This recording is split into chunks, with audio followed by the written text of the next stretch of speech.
welcome. Thank you for coming. It's good to have you here. It's great to be here. It's one of my favorite towns.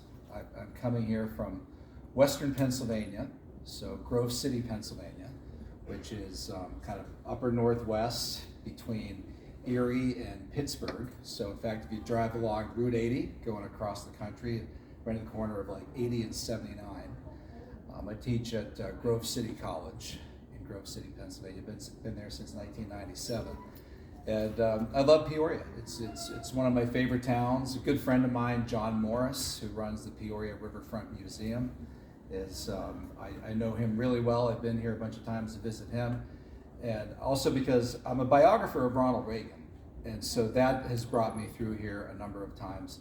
Last night I spoke at Eureka College. I gave the annual Reagan lecture at Eureka College. And so I don't know how much you know about me, but I've done a number of books on Ronald Reagan, more than any other biographer actually. I've done 8 books on Ronald Reagan. And I never knew how many, but I was asked to count them recently because I did the Reagan movie with Dennis Quaid is based on one of my books on Reagan. So it's called Ronald Reagan and the Crusader Ronald Reagan and the Fall of Communism. So with the PR for the movie, which came out in August, so we were in Hollywood for that, August 20th, and then it was released nationally on August 30th.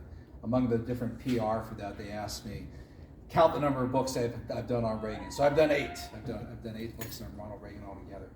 And maybe I did a book called God and Ronald Reagan that came out in 2004. That was my first book. And another one that many of you probably read, it's called A Pope and a President, on Ronald Reagan and John Paul II. In fact, they did a presentation on that at the Peoria Riverfront Museum on the big stage that they have in there, the big movie screen, stood there in front of the big movie screen. That was probably, I think it was 2017. It would have been 2017 because we released that for the 100th anniversary of Our Lady of Fatima.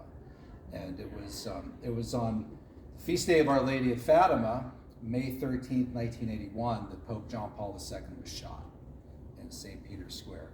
So there's some really intense Fatima connections to all of that. And we're actually doing a movie on a Pope and a President. So we're working on that right now and working on fundraising for it. Takes forever to make a movie in Hollywood. I mean, the Reagan film, it took us 20 years, 2004 to 2024 to get that made. And so this one on a Pope and a President, we got a script around 2017, 2018, and we're moving forward with that right now. We're not going to shy away from Fatima, Our Lady of Fatima, faith. We're going to put it up there, man. And if people say, what is that? What is that? Figure it out. It's part of the story.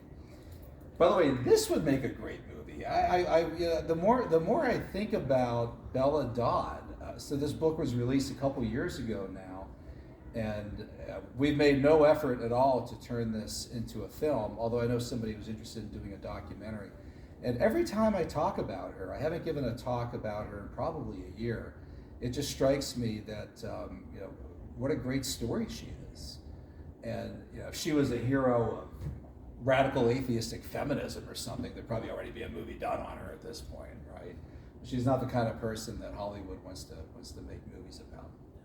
All right, so Devil and Bella Dodd, how a communist infiltrator became a Catholic convert.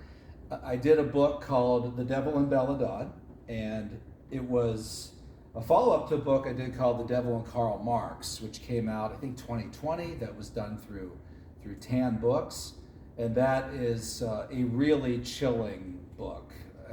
Karl Marx had this infatuation with the devil, a real dark side. Wrote poetry about the devil, wrote plays about the devil, was a hardcore atheist till the very end of his life, had a very miserable, terrible life. Bella Dodd, so doing a kind of a sequel, Tan Books said, hey, let's do another Devil and book. I said, well, I don't know how many Devil and books we can do, right? I mean, I had done a number of God and books, God and Ronald Reagan, God George W. Bush. And I said, I don't know how many Devil and books. I hope there's hardly any Devil and books that we could do, right? It'd be nice to end the whole series just with Karl Marx. But we were working on a biography of Bella Dodd that I co-authored with Dr. Mary Nicholas, and said, hey, this would she described her battle against communism as a battle with the devil. And what's better about this book than The Devil of Karl Marx, this one has a happy ending, right? This one has an ending of redemption.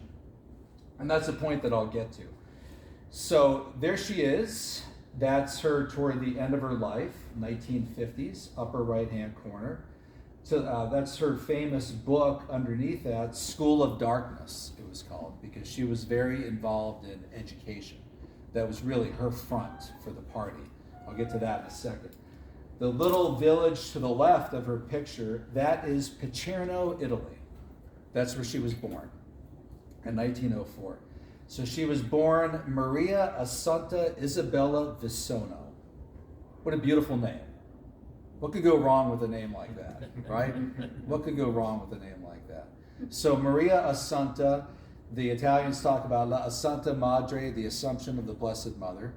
And in her case, so Assunta, Maria Assunta was Mary Assumption. And Isabella, Bella means beautiful. So she had this beautiful name. And in fact, one of the people that raised her would also call her just simply Carina, which is Italian for pretty. So she was just raised in this idyllic scenario, environment in early Italy. Her mother had 9 children when her husband died. So she was a widower with 9 children. And a man named Rocco Visono comes to Picerno and is attracted to her, and they fall in love and got married, and they started having more children together, and one of them was Bella, Maria Assunta Isabella. So she's born in 1904. They came to America in order to have better opportunity, to try to have jobs, better standard of living. I can very much relate to this. My mother's 100% Italian. And my family came over, you never know from the last name Kengor, right? But they came over this exact same time, first decade of the 1900s. And I'm always amazed when I go back to Italy and read about that era, why anybody would want to leave this beautiful place of these rolling hills and churches and kind people, nice people, and great food and great wine and everything else. But they just didn't have the economic opportunity. So a lot of them came to America for that reason. At that point, she was handed over to relatives to, not to raise her permanently, but as a transition period, named Taddeo and Mamarella. Taddeo was like literally a shepherd. And she was raised, with a shepherd who slept under the stars at night. And she just adored the two of them. One of the most heartbreaking things you'll read in the book is the moment when she has to separate from Taddeo and Mamarella to come to New York. And she's in her little white communion dress, and she's crying, and she's saying, no, no, no, no.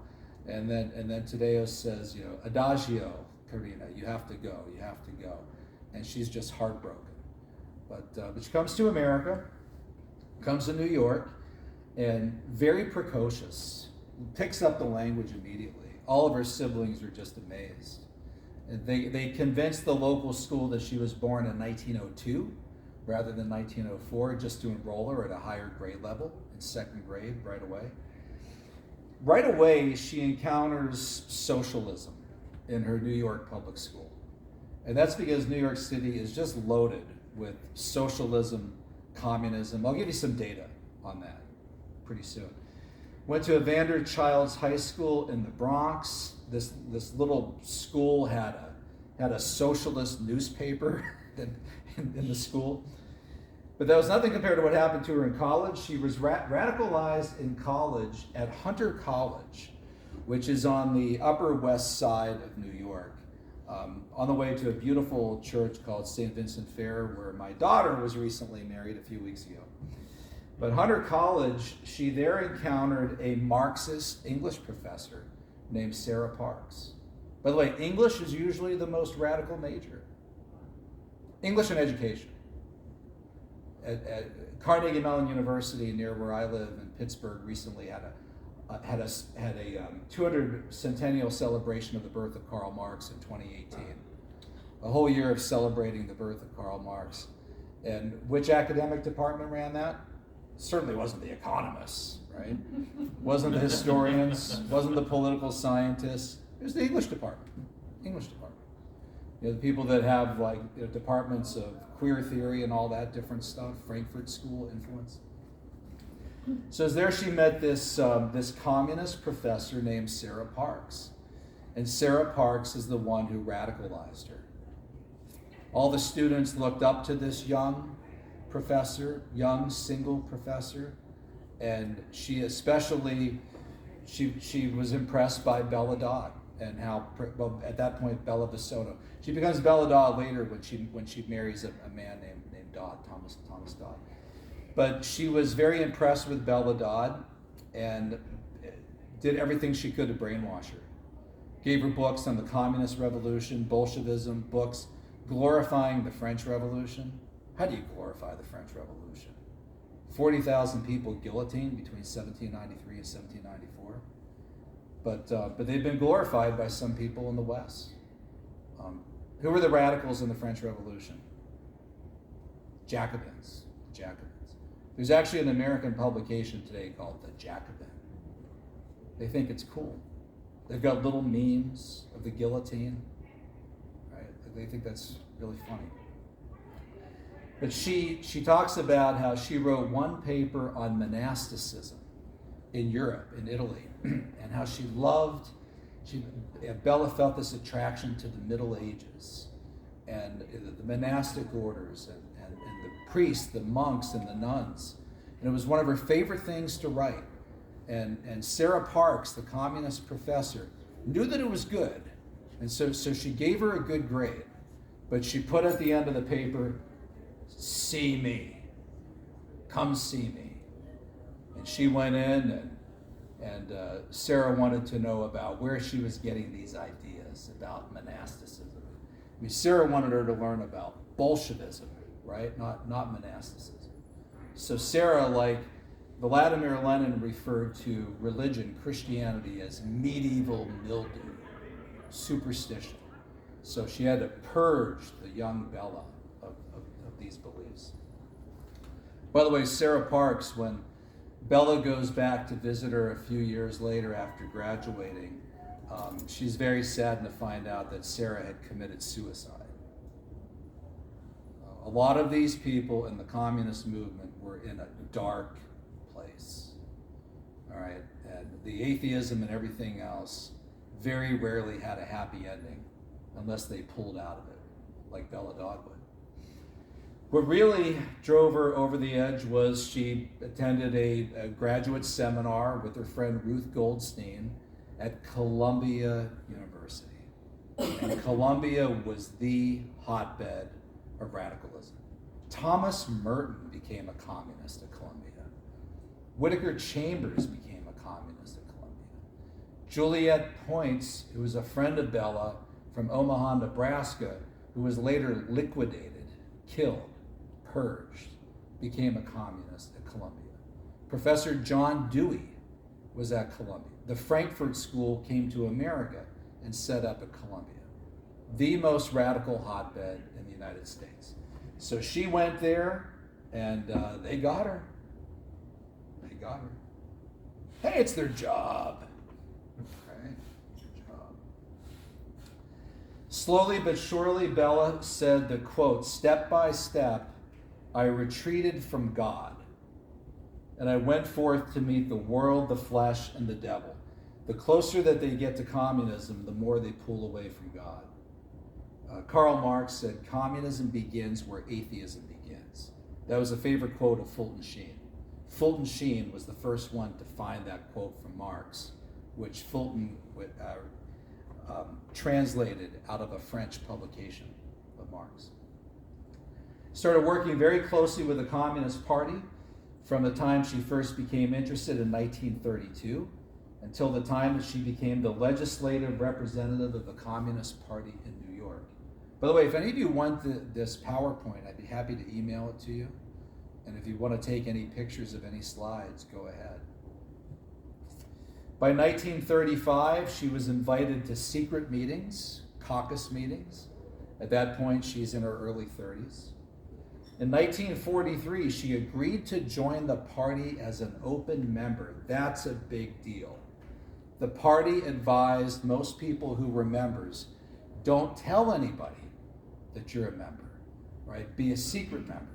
That way, if you're called to testify, are you now or have you ever been a member of the Communist Party? You can lie. You can lie. And Lenin said, right, the only morality that we recognize is that which furthers class interests. You can lie as much as you want in order to forward communism. It's okay. That's called communist ethics, Lenin said. She told Congress that from 1932 on, she was under discipline from the Communist Party. They have this, we have a couple priests in here, right? Obedience, right? You swear to obedience to the bishop. In the Communist Party, you were under strict Communist Party discipline. You did not go against the party. You did whatever the party told you to do. And if you broke from the party, you were purged, you were a heretic. By the way, the big difference would be if you left the priesthood, your bishop wouldn't destroy your life and call you names and make up things and call you a Nazi and a fascist. But in the Communist Party, that's what they did, right? No charity. No charity.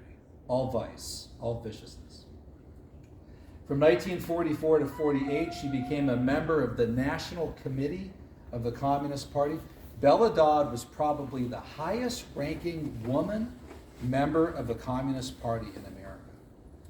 The only competitor to this would be probably Elizabeth Bentley. I don't have a picture of her, but Elizabeth Bentley, another convert of Fulton Sheen. Fulton Sheen had a knack for converting these people. All right, so serving and joining the party.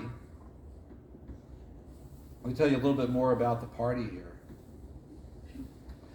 So if you join Communist Party USA, which is still around today, website is cpusa.org, they publish People's World, you swore this literal loyalty oath, right? Put your right hand up. You didn't put it on a Bible, because you didn't believe in the Bible. And here's what you said. I pledge myself to rally the masses to defend the Soviet Union, not the United States of America, the Soviet Union. My late friend Herb Romerstein said, Communist Party members were loyal Soviet patriots. That was their country. If a war broke out between the two, they were to fight for the Soviet Union. That's why if you were found out to be in the Communist Party, the FBI put you on the security index. Barack Obama's mentor, Frank Marshall Davis, Communist Party USA number 47544, was on the security index. If a war broke out between the US and the Soviet Union, they could be arrested because it was known that they would immediately fight for Stalin. I pledge myself to remain at all times a vigilant and firm defender of the Leninist line of the party, the only line that ensures the triumph of Soviet power in the United States. They were committed to what William Z. Foster, head of Communist Party USA, called a Soviet American Republic, a Soviet America. Langston Hughes, who's now required reading in all public schools, as a civil rights poet, said, put one more S in the USA. When we take it over, it will be the USSA. The USSA. Instead of USSR, the USSA, a Soviet America. That's what they were committed to. And who's in charge of the Soviet Union in 1935? Stalin. This isn't Gorbachev. Stalin. One of the biggest mass murderers in history. That's who they're pledging to. Because of that, a lot of American communists became small c communists and didn't join the party. They said, well, I don't want to go so far as to serve Stalin, right? I don't want to have to swear a loyalty of Saul Alinsky. I could never join the Communist Party because I don't want anyone to tell me what to do, right? So they remain kind of small c communists. They went after education. They went after religious education. The Communist Manifesto. How many times have you heard somebody say, well, the Communist Manifesto is a good book if you just read it? Yeah, really? Really? When I hear young people say that, I'll say, have you read it? Well, I kind of skipped around a little bit. Read it. It's like 55 pages. It's really short. You can read it in a few hours. You have no excuse for saying things like that. Well, it talks about sharing and redistributing. No. It talks about stuff like this. Do you charge us with wanting to stop the exploitation of children by their parents? To this crime we plead guilty. But you will say we destroy the most hallowed of relations when we replace home education by social. They all sought to eliminate home and religious education and put everybody in government collectives, educational collectives, purged of religion and preaching communism. There's a 10-point plan in the Communist Manifesto. The last point actually calls for free education for all children in public schools. That's the 10th point. 1848, they wrote that. Marx ruled against what he called the disgusting bourgeois claptrap about the family and education and the hallowed correlation of parent and child. Now, we as Catholics believe that the relation between parent and child is hallowed. It is. John Paul II, the Catechism, say that that's the first school, right? The home. These guys tried to stop all of that. They weren't exactly big advocates of the family. Did you know that this is in the Communist Manifesto? Abolition of the family! Exclamation mark. Even the most radical flare up at this infamous proposal of the communists. They're writing that in 1848. Abolition of the family. Marx wrote a letter to Engels saying, blessed is he who has no family. Because Engels had no family.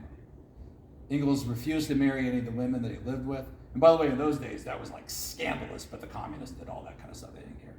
Marx had a bunch of kids, but they were broke. He didn't provide for the family. Both Marx's wife and mother said, Carl, could you please stop writing about capital and start earning some capital? Right? We're starving. We're starving, Carl. We've taken all the money we can from my parents, from your parents. They've cut us off. Engels was Marx's sugar daddy. That's where Marx got all the money. He needed Engels not so much as a co-author, but he needed Engels' inheritance in order to keep him alive. Right? Marx didn't want to work and earn a living. The kind of system that he was creating is exactly the kind that he wanted. It would have benefited him. So to bring this to Bella, she said the bourgeois family under communism as a social unit was to be made obsolete. She gave herself totally to the party. The party told her not to have children. She badly wanted to have children. She came from a big Italian family in Italy, in New York. She wanted to adopt children. They told her no. You were also expected back then in the 1920s and 1930s that if you got pregnant, to have an abortion. When Whittaker Chambers, when he and his wife got pregnant, he assumed that they would abort the baby. Alger Hiss, the famous communist spy exposed by Whittaker Chambers, his wife Priscilla, when she got pregnant, had an abortion. And by the way, they never had another kid. We think she probably was made infertile through that procedure. So instead they ended up spying for the Soviets. That became their life. Bella Dodd said in U.S. Senate testimony under oath, communism is an all-embracing philosophy which embraces everything you do, including the kind of marriage that you have, your relations with your children, your relationship to your community, your profession, everything. So no family for Bella Dodd. My co-author, Mary Nicholas, is an MD. She believes that Bella had a child, a boy. And we've spent years, she has, trying to track him down. And she thinks she knows where he ended up, and he's no longer living. Sad. Communists hated religion. Family and religion were enemies. Marx called religion the what? Don't look. Say it. The opiate of the masses. Opiate of the masses. The full line there. Religion is the sigh of the oppressed creature, the heart of a heartless world, the soul of soulless conditions. It is the opium of the people, the drug of the people. Vladimir Lenin said, religion is what Marx said it was. It is the opium of the people. It is a kind of spiritual booze. Booze. Lenin said, all worship of a divinity is a necrophilia. You know what that is? There is nothing more abominable than religion. Think about that statement. There is nothing more abominable than religion. They weren't just secular, non-religious, separation of church and state. They hated, right, hell-bent hatred of religion. It wasn't good enough for them to just shut down religion or tell people to keep it private. They wanted you to swear atheism. They wanted to shut down churches. They wanted all priests and nuns silenced, killed, whatever. All right. Here is one of Bella's friends. Actually, she didn't like this guy very much when she met him. How could you like that guy looking at him? She said she told the U.S. Senate under oath after she left communism about the communist tactics, how they conceal their ideas. She said, they always use the word democracy all the time. They always say their enemies are going to destroy democracy. Democracy, all the time. They're going to destroy democracy. I hear that all the time now. I'm like, I don't want to make this political and talk about Donald Trump and the current, but like we hear that all the time, like Trump will destroy democracy. And I just stop and ask who's ever saying that, what do you mean by that? I know you don't like him, and that's cool, that's fine, but what do you mean by destroy? How are you going to destroy our whole democracy? I mean, what is that, right? But I don't really have to say that because I know that they've been saying that for 100 years. And she said that when they talk of democracy, what they really mean is economic democracy. Lenin supported democracy. Lenin said democracy means equality. For him, it was economic equality, economic leveling.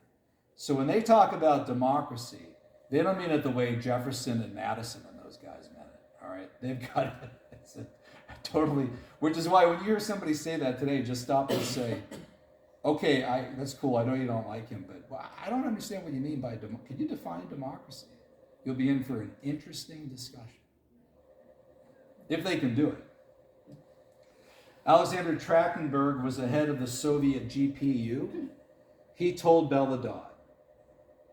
He told her this in the late 1930s, early 1940s. When we take the United States, we will not take it under the label of communism. We will not take it under the label of socialism. These labels are unpleasant to the American people and have been speared too much. We will take the U.S. under labels we have made lovable. We will take it under labels like liberalism, progressivism, democracy. But take it, we will. Well, in order to take it, you've got to take over education. That was Bella Dodd's job. She was an education major.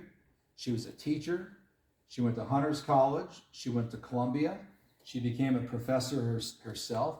She became the chief organizer for the party's education front. The first state that had a teachers' union was New York. What was the first teachers' college? Columbia University. Columbia University. So they had 10,000 members in the New York State Teachers Union. She placed over 1,000 communists in the New York Teachers Union. 1,500, she said under oath, out of a 10,000 member leadership. That's amazing. She was really good at her job. She had 500 New York communist school teachers marching in the 1936 May Day parade in New York. By the way, this is all foreshadowing when it comes to the churches. The party decides they want to infiltrate the churches. They got a gal who's really good at this stuff. No children, committed all the time, body, mind, and soul, married to the party. Married to the party. I have a March 2nd, 1948 FBI report, declassified quite a while ago, and I included it in all of my books. There were about, the FBI estimated that there were about 60,000 Communist Party members in America in 1948. Half of them were in New York City. Half of them were in New York City. Just amazing. I mean, that's like how many square miles of whatever. There might not have been another one between there and Chicago and San Francisco. By the way, the party was founded in Chicago. And then New York became the home to it. Almost 50%. FBI had accumulated 1,168 security index cards on these people. And one of them that they had a security index card on was Bella Dodd. She was a good one. Okay, one thing that the communists wanted to do, they wanted to infiltrate the churches. Now, if you were a communist in the Soviet Union, you just blew up the church. You just shut it down. You just killed the priest. You just held church trials. You booked them off to Siberia. Yeah, it's easy. You do that under Mao in China. You do that with the Buddhist monks, Pol Pot, Cambodia. But in America, you had 90+% of the people believing in God. The president's a Christian. Everyone in Congress is a Christian. You've got churches everywhere. You've got freedom of religion. You got to be a bit more subtle, all right? So they started off in the 1920s by calling religious believers superstitious idiots, morons, opiate of the masses, right? All that stuff. And then they realized, well, that's not going to work very well. What we need to do is we need to get inside of the churches and pretend to be one of them. Wolves in sheep's clothing. Like the Fabian Society, whose actual emblem is a wolf in sheep's clothing. So they hit hard the mainline denominations. Man, the Episcopal Church, whew. United Methodist Church, Presbyterian Church USA, my former denomination. Earl Browder, General Secretary of Communist Party USA, told students at Union Theological Seminary, February 15th, 1935.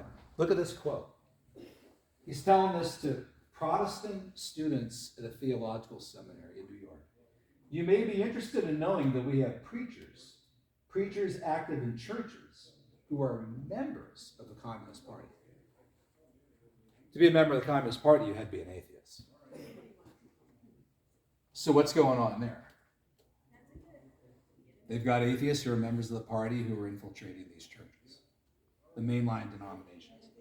Ben Gitlow, former communist, ran for vice president of the United States on the Communist Party ticket, 1924-28. All these testimonies are from people who became ex-communists later. Gitlow said the Russian communists were the first to exploit ministers of the U.S. and through them the church organizations for the purpose of spreading propaganda in favor of communist Russia, for building up pro-Soviet sentiment in the churches and among Americans generally. So that's the plot. That's the plan. I'll give you a couple of other testimonies. This guy's one of my heroes. They should make a movie about him too. Manning Johnson, ex-communist. He told Congress under oath the plan was to make the seminaries the neck of a funnel through which thousands of potential clergymen would issue forth. The communists have an advantage due to the fact that they're well-organized, premeditated program. By the way, they also have an advantage in that nobody thinks that anyone could be as devious as to commit 24/7 to saying that there's somebody else, an atheist, and to go in there professing Christianity that they don't really believe and rising to the level of them. They can't believe anybody would really do that. I think this is fascinating, and I tell my students all the time. I know from my own experience, if we had an organization with 10,000 members, but only 60 or 70 communists, you could take the organization. If they're disciplined, well organized, put in the right places, they could hijack it. And I've seen this with different organizations that leftists have taken over, Boy Scouts, whatever.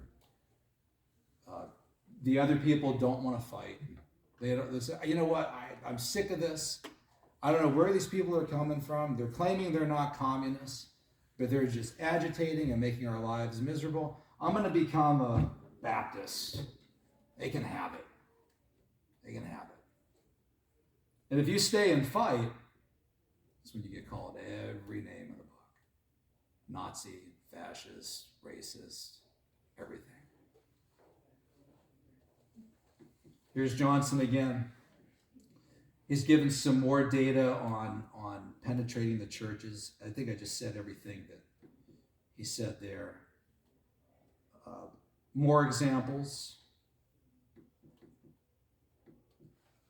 This is a very telling quote.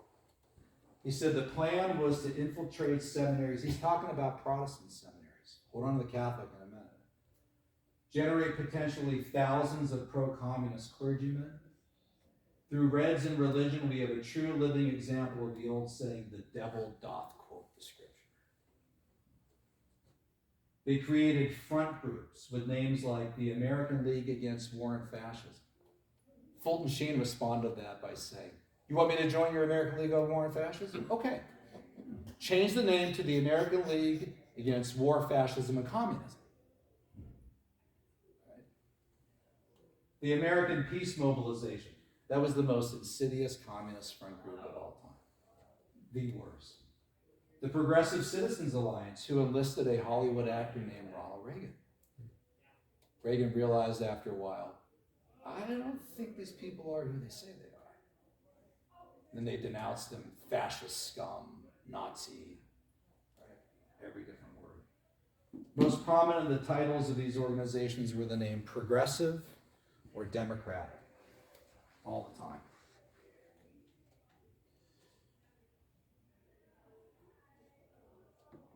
Herb Philbrick. Any of you ever see the old TV show, I Led 3 Lives? Yeah, it's a long time ago now. This is somebody else testified to the Senate.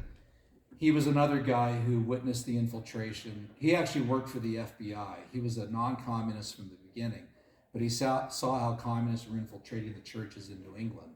And he decided to go to the FBI about it. And they said, okay, get close to them. Report on what they're doing. And look at this quote that he shared with Congress. The advice, instructions that was given to Philbrick when he was handed his Communist Party membership card. Now, remember, he's a non-communist, but he's pretending to be one. So he's actually like a double agent in this case. They told him, if you are questioned or if you are charged to be a member of the Communist Party, you will swear on a stack of Bibles that high that you are not and have never been a member of this organization. In other words, just lie. Like Lenin said. And besides, would you put your hand on a Bible and swear? Well, sure. Right. Give me a stack of Bibles, right? I don't believe in it.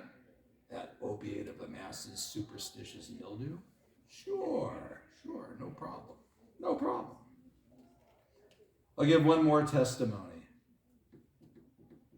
Louis Boudin's, another convert of Fulton Sheen.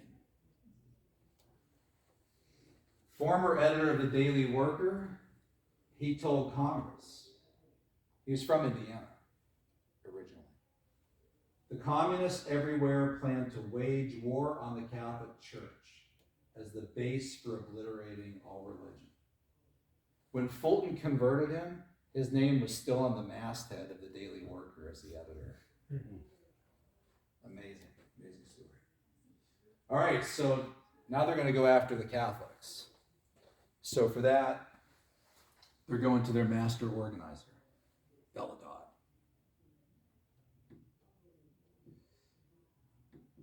This is probably the main reason we did the biography in the first place. That's a quote attributed to her. In the 1930s, we put 1,100 men into the priesthood in order to destroy the church from within.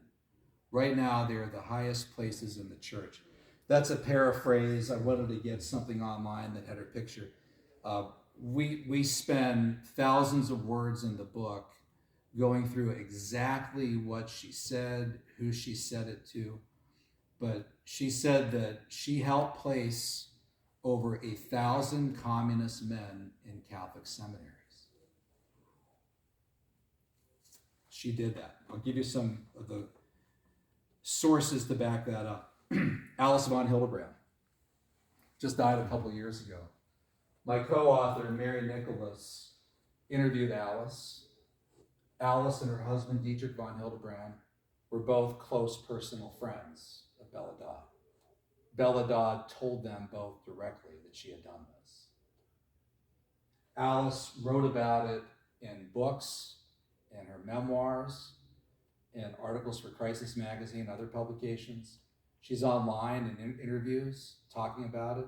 So Alice again and again said that Bella Dodd told her this. In the book, we quote Janine Leininger and her husband. They're both deceased now. Kevin Simmons, a great researcher on this issue, who's so meticulous, actually tracked them down and had them sign a sworn affidavit attesting that they had heard her say this in California in the 1960s. There's a woman still living named Sherry Finn who knew Bella Dodd in Plano, Texas, who was at a small dinner party, and Bella Dodd told her. Bella, though, never said it publicly, except for one time in a speech, and there's questions about the origin of it, the transcript of it. And the reason she didn't talk about it publicly is Fulton Sheen. Hold on, I'll get to that in a minute. This is being recorded. If anybody met Bella Dodd in Texas or wherever in the 60s and she told you this, get in touch with me. pgkengor@gcc.edu, all right? But she said, so she told Fulton Sheen about this. When she reached out to Fulton Sheen reached out to her. I'll talk about that conversion in a minute. And at that point, she's no longer a communist. And she felt so bad about what she did that she told Sheen, I want to enter the most severe penitential order that exists to pay for my sins, for what I did. Sheen told her, no, I command you instead to give lectures on communism because these people are blind. They're totally blind to the dangers of communism. And Sheen told her not to go public with it, not to talk about it, because he said it would be a horrific scandal for the church. And you go back and forth on this, why he would say that, but at that point in time, when the church described communism as a satanic scourge, orchestrated by the sons of darkness, Divini Redemptoris, Quadragesimo Anno, Verum Novarum, Qui Pluribus, all these different church encyclicals, if Fulton Sheen would have come out and said, I have it on authority from a former member of the Communist Party that they tried to place 1,000 men in Catholic seminaries, it would have been a scandal. And by the way, what would the Communist Party have said? They'd have denied it, called them liars. Oh, I think the bishops, turned into a Joe McCarthy. He's singing a red under every bed, right? Where's the proof? Where's the proof? Bella Dodd, she's a racist. She's a Nazi, right? So Sheen realized what they would have done. And also Sheen realized it would have been a horrible scandal. We could talk more about this, but another question is, if she did place 1,000 men and communist men in Catholic seminaries, how many made it through? It's really hard to get through seminary, right? I mean, guys, can you fake it for like 10 years? I never knew Bella Dodd. But I mean, it would have been, I think if she had placed 1,000, if 100 had made it through, I would have been really surprised at that point. Blessed Solanus Casey, I was just in Fort Wayne a few days ago, and they have a statue to him there, and they have a relic. We quote him in the book, and he said, oh yeah, I met these people. I saw these people in seminary. They're very interesting. They're very committed, very intelligent, but they're not very faithful. They're kind of easy to spot, right? So you wonder how many of them actually got through. So that's a whole other issue. let's say they got, by the way, Manning Johnson said all you need is 60 or 70, right? Or all you might even need is, and they told, she told Dietrich von Hildebrand that some of them were cardinals. So if you get 4 or 5 high up enough around the Pope, who's not even like American, right, to have influence, they can really cause some trouble. And they might not even be by the 1960s or 70s hardcore party members, but they might be atheists, wolf in sheep's clothing, who have different ideas, maybe liberation theology. So they can cause some problems. But I don't think by the year 1965 that meant there were 1,000 priests in the United States put there by Bella Dodd. But the point is they tried to infiltrate the churches, which alone is a big deal, right? That in itself is a big deal. All right. So Bella Dodd decides to leave the party. June 1948, her phone rings. Hello, Dr. Dodd. This is a reporter from the Associated Press. We've received a statement from the Communist Party announcing your expulsion from membership. Expulsion, right? I left. No, you've been expelled. The statement says you are anti-Negro, anti-Puerto Rican, anti-Semitic, anti-labor, and the defender of a landlord. Have you any statement to make? Right? And she said no comment. By the way, she realized at that point, I did this to Congressman Hamilton Fish. I holed up in a hotel in Hudson, New York for 2 weeks and called him every name in the book. Said he was pro-Nazi, said he was anti-Negro, all because he was exposing us. Now I'm getting what I deserve. Now they're doing to me what I did to others. Anti-Semitic, or Beth's friend who brought her in the party, was Ruth Goldstein. Her and her husband had only 2 witnesses at their secular atheistic wedding. One of them was Ruth and her husband who was Jewish. But it doesn't matter. That's where you get in the thing of saying, wait a second, I'm not anti, they just, oh, yeah, right, I bet you had friends, right? And they go on and on and on. That's what they do to everybody. That's what they do to everybody. This would start, Bella said, this is what they did. You start the smear from the party. This is a strategy, right? So anyone who tracks the movement, you immediately go after them, and then you bring in the Communist Party's allies among liberals. You spread the disinformation. You get it published in the Communist Press, the Daily Worker, Masses and Mainstream, and other publications the party had. Then you get it to the trade union leaders in the trade union movement. It's just gossip mongering. You start spreading it. Then we had contacts in the newspaper world, Communist Party members, various newspapers, contact them to smear the person. Then the radio, then the left-wing intellectuals, professors, ministers. By the way, today it would be Facebook, right? Online. No one even knows where the charge is originally coming from. Various committees, professors, ministers. Where are they getting those ministers? Right? Basically destroy and cancel a person. What did you do? You build up the person into being pro-fascist, anti-Negro, anti-Semitic, anti-this, anti-that. Today would be anti-LGBTQ, anti-gay, right? Whatever. Everything which the man has done, blown up to create him a monster and a whore. They did it to her. She did it to everybody else, and now it was time that now she was getting paid back. All right, I got just a few slides left here. Here's when her life suddenly gets better. Our boy, Fulton Sheen. So by that point, she is wiped out. She's feeling suicidal. Her husband's left her. She has no children because the party told her not to have children. She's all alone. All of her old friends are now smearing her. She gets a call from her congressman in New York. Says, Bella, I'm really worried about you. Are you doing okay? She said, no, I'm not. I've got the FBI after me. I've got the KGB after me. I've just, I don't have any clients left. They've destroyed my life. I don't know what to do. And the congressman said, would you like to talk to a priest? And she said, she just went, yes, yes. So the congressman said to his secretary, why don't you get Monsignor Sheen of Catholic University on the phone and see if he'll meet with her? So they called Sheen and he said, yes, send her over. Because at that point, she's already famous, infamous, famous. So he says, come over to my apartment tonight. And he greets her at the door. She said, it was amazing, just like on TV. He's wearing the big pectoral cross, has a big smile, right? Says, come on in. And she said, the way he treated me, he didn't say, you old Bolshevik bag, right? You hag. He didn't do to me what the party would do. He called me Dr. Dodd, said, come in, Dr. Dodd. Come on in.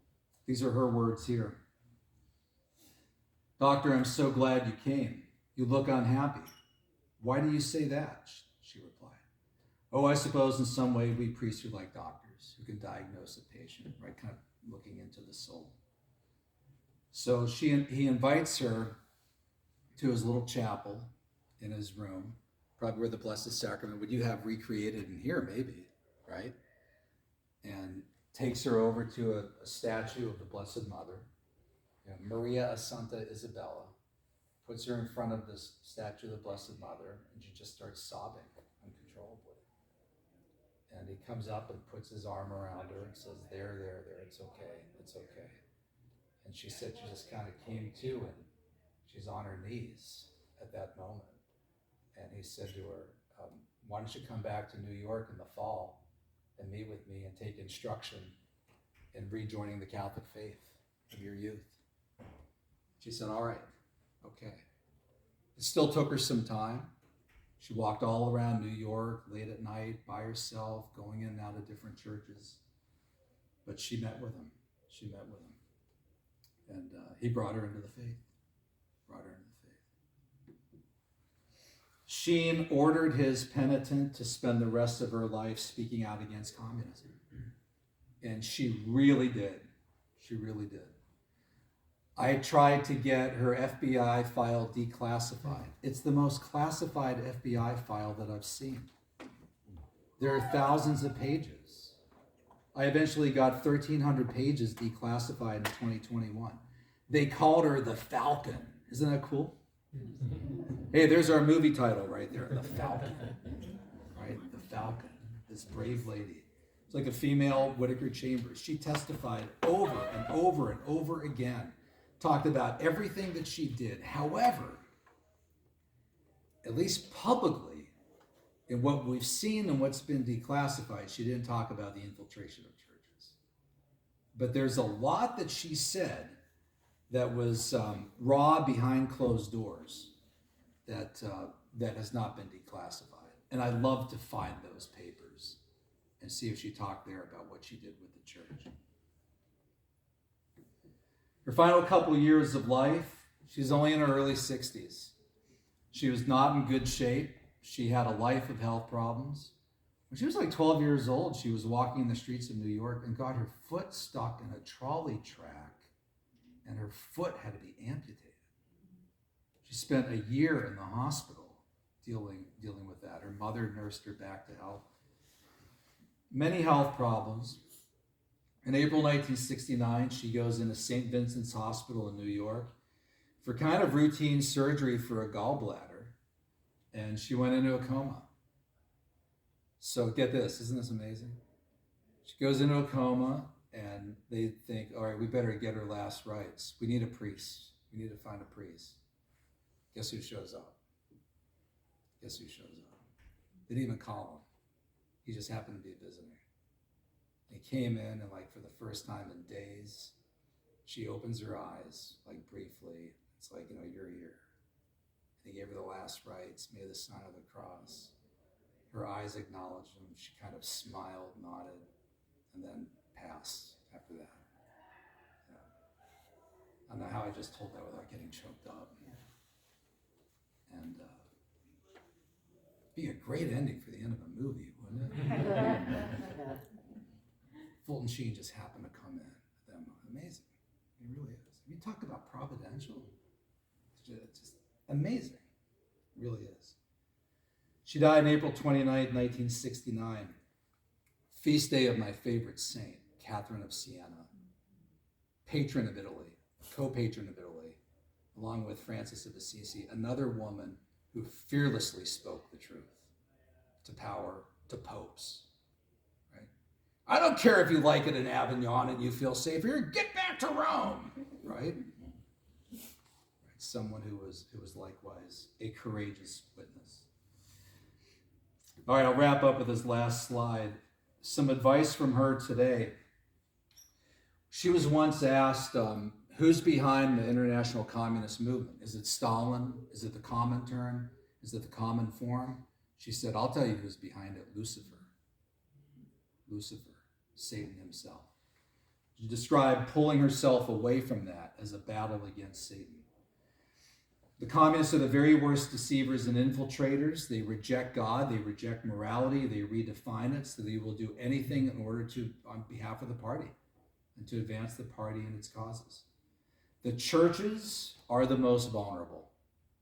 When I asked Herb Romerstein, I did a book called Dupes. I said, Herb, is there a particular group that was more susceptible to being duped than any other, like maybe in education, maybe in the trade unions? And he had this raspy voice. Paul, the churches, the religious left, the biggest suckers of them all. And it was because the people in the Christian churches are trusting. They just don't think people would lie to them like these guys did. But these guys, their dude was the father of lies. They had no problem with it. The public is easy prey to slick slogans like democracy, progress, social justice. There's nothing wrong with traditional social justice. Our church practically invented it. But when you have socialists using it to advance forms of secular social justice, that's when it can be abused. A lady in my church wears a shirt to the pro-life movement. Social justice begins in the womb, right? Academic freedom. She said, oh, academic freedom. Yeah, that's another one. I mean, they'll, under the umbrella of academic freedom, they'll peddle the craziest ideas to get them through. And then if you object to what they're doing, academic freedom. Education, education, education. This quote from Lenin is amazing, isn't it? Lenin said, give me 4 years to teach the children, and the seed that I have sown shall never be uprooted. No matter what you do with your kids, go ahead, send them off to Columbia for 4 years and see if they can survive. Thomas Merton couldn't, Whittaker Chambers couldn't, Bella Dodd couldn't. Bella told the U.S. Senate, there is no doubt in my mind the communists will use the schools and every other educational medium. And finally here, be not afraid, my favorite line from John Paul II. Be not afraid, be not afraid, be not afraid. And this woman was not afraid. She was not afraid. And neither was Fulton Sheen, who did the greatest work of all by bringing her to the faith and bringing her back to Jesus and the Blessed Mother when she passed, April 29th, 1969. All right, I'll stop there and take any questions that you have. Thanks. Somehow I didn't quite catch what prompted her to leave communism in the first place. Yeah, that's a good question. I really didn't get into it. It was between about 1943 and 1948. She saw how devious the party was, how dishonest it was, how it accepted no dissent at all. I mean, you couldn't question the party. George Kennan called it the infallibility of the Kremlin. Whatever the party said, you followed. And then also to see how Stalin in World War II allied with Hitler to start World War II with the Hitler-Stalin Pact in 1939. American Peace Mobilization supported the Hitler-Stalin Pact. And then when Hitler betrayed Stalin and invaded the Soviet Union, then the American Peace Mobilization became the American People's Mobilization, and then became pro-war, and all kinds of, so she saw the duplicity of the party and the things that it did. And then slowly learned about the purges and the abuses and the killing and everything so it was everything, a matter, and really a lot of communists learned. Although the Hollywood 10, every single member of the Hollywood 10 was a party member. We've had their party numbers since 1947, all 5-digit party numbers beginning with the number 4. The only one of the Hollywood 10 that repented was Edward Dmytryk, who said, for me, what did it was I was at a meeting with a bunch of the comrades, and they were all saying in the event of a war with the U.S. and the Soviet Union, they would fight for the Soviet Union. And he said, wow, what the anti-communists are saying about these people is right. So he's about the only one who changed. But a lot of other people did leave the party. So yeah, in the back, yes. So in your research on this topic, I'm just kind of curious, especially on the religious front, and if you're talking about Catholic seminaries or if you're talking seminaries of another ilk, the whole question of like being of a just sort of like putting on a mask, so to speak, and doing it.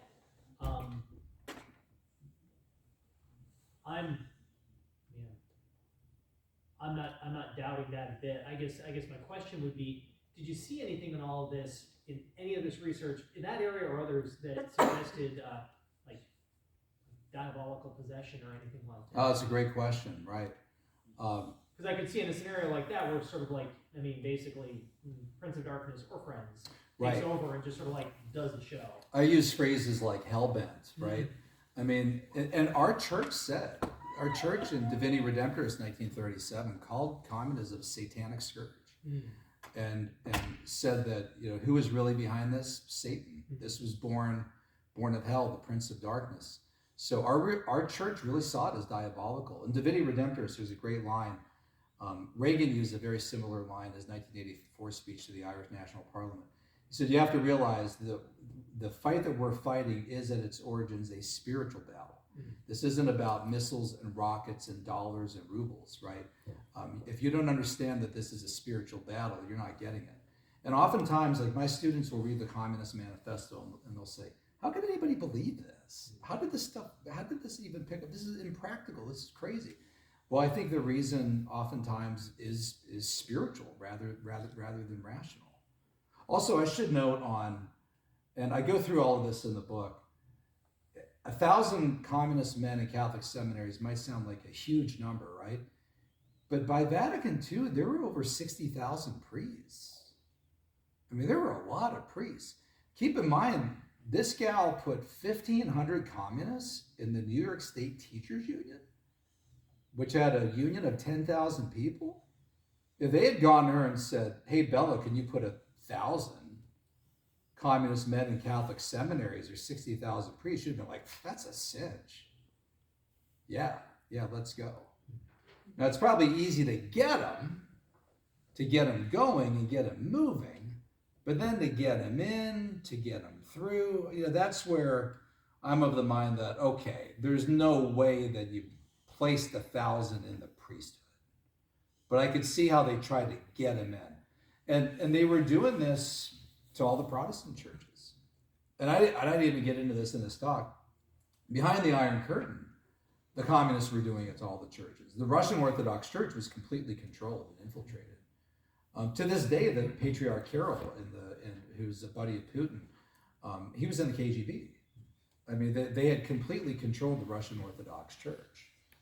So they were doing this all over the world. To think they wouldn't even try to do it to Catholic churches, they hated the Catholic Church the most, is just completely unrealistic. Marx and Engels opened the Communist Manifesto. The very first line of the Communist Manifesto is, a specter is haunting Europe, the specter of communism. And then it says, all of the ancient powers of Europe have entered into a holy alliance to exorcise this specter. Exorcise the specter. And there's a colon, and it says, Pope and Tsar, Metternich and Guizot, French radicals and German police spies. That's actually verbatim. I've taught it a million times. I taught it again last week. But the first person they identify is the Pope, who at that point was Pius IX. 1846 was the start of his pontificate till 1878. Communist Manifesto came out in 1848. His first encyclical in November 1846 was called Qui Pluribus, warning about the evils of communism. So they already knew before the manifesto even came out that their first enemy was the Pope and the Catholic Church. Pope Pius XII, Hitler's Pope, that phrase Hitler's Pope was started by Stalin and the Soviets. They tried to kill Pope John Paul II. They murdered Blessed Jerzy Papa Yushko, the chaplain to the Solidarity Movement. They had cardinals and bishops behind the Iron Curtain that they tortured, tried to kill. They tried to kill Pius XII when he was made Bishop of Bavaria in 1919. If the communists could have gotten into the Vatican, if they could have gotten into St. Peter's Cathedral and hung a noose from the ceiling and hung the Pope, they would have done it. It was just a matter of whether or not they could get their hands on him. And in lieu of not getting their hands on him physically, what they do, they would smear him. And there are so many Cardinal Mazzenti, so many different cardinals behind the Iron Curtain that what was their typical tactic? He's a Nazi. He's a pro-Nazi. He sided with Hitler in World War II. And the problem is you get people on the general left who are like, oh yeah, those Catholics were bad. Yeah, listen to that. They'll not even realize they're being duped. This is a communist disinformation campaign you're falling for here. And then if we say it's a disinformation campaign, they're like, oh, you're paranoid. Oh, you blame everything on the communists. No, they actually did this. They're the greatest liars of all time. Bella Dodd said that. No one could lie like these people. Yeah. I have a simple question. Yeah. Who was the congressman that called? Yeah, I can't remember his name at this moment. It's in the book. I'm surprised I can't remember his name. Chris, it was her congressman from New York. And I have the whole dialogue in the book. I don't know why I can't remember his name right now. Yeah. I'm just curious, I'm sorry I don't know more about your background. But Yeah. you talk about teaching your students, so what major or curriculum are you teaching this, and how? So I do at Grove City College, which is a Christian college, and the students are largely conservative Christian. It's kind of like Hillsdale. So my students come in as anti-communists, right? But I teach a full course on Marxism every spring semester. And we actually read through the Communist Manifesto line by line. I gave a talk, I won't say where, but it's a very prestigious Pennsylvania school about 2 years ago on Karl Marx and all of this stuff. And I had two students come up at the end of the talk. They were so angry. They said, we had a course on Marxism here at that particular college, and we never learned any of this. I said, did you guys not read the Communist Manifesto? They said, no. Did you read anything? They said, no, we just read like journal articles by communists in favor of communism. And why would a professor who's a Marxist not have them read the manifesto? Well, because if they did, they'd know how bad it is. So what they do is they don't actually have them read the book. My students read the book. So they know right off what it really says. Ronald Reagan said, a communist is somebody who reads Marx and Lenin. An anti-communist is someone who understands Marx and Lenin. Yeah. Any other questions? Yeah. Will this presentation be uploaded on YouTube later? I think so. Will this presentation be uploaded? Yeah, I don't know how quickly, but Do you know what page it'll be on? yeah, the Sheen Foundation. Okay. And get a hold of it and send it to 1 million of your friends and your young comrades. If you know anybody with a Che Guevara shirt, make sure that he gets a copy of this presentation. All right. I think we're good. And I have some books to sign.